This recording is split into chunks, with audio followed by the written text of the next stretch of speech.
बनू जिला के इलाके माली खेल में खारजियों के खुदकुश हमले की कोशिश नाकाम। दहशतगर्दों ने धमाका खेज मवाद से भरी गाड़ी चेक पोस्ट की दीवार से टकरा दी।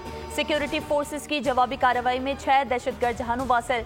हमले में 12 जवान शहीद, 10 सिक्योरिटी फोर्सेस और 2 फ्रंटियर कांस्टेबलरी के एहलकार शामिल। शोहदा की नमाज जनाजा अदा कर दी गई। कोर कमांडर पेशावर समेत आला अस्करी हुकाम, सिविल इंतजामिया और फौजी जवानों ने शिरकत की।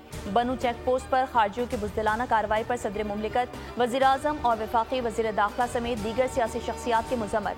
12 जवानों की शहादत पर इजहार अफसोस। शहीद जवानों को खराज अकीदत पेश किया।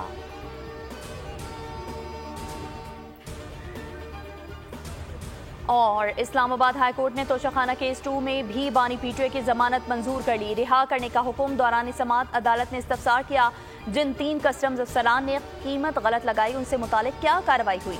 FIA प्रोसिक्यूटर ने बताया कि कस्टम्स अफसरान से कोताही हुई, लेकिन वो क्रिमिनल मिसकंडक्ट नहीं था। FIA प्रोसिक्यूटर ने मजीद कहा कि अदालत जो भी फैसला करे, लेकिन मीडिया में पहले से है कि जमानत हो जाएगी। इस पर जस्टिस मियां गुलहसन औरंगजेब ने कहा, मीडिया अगर सनसनी नहीं फैलाएगा तो इनका कारोबार कैसे चलेगा। सब्सक्राइब करें और बेल दबाएं ताकि कोई खबर रह न जाए।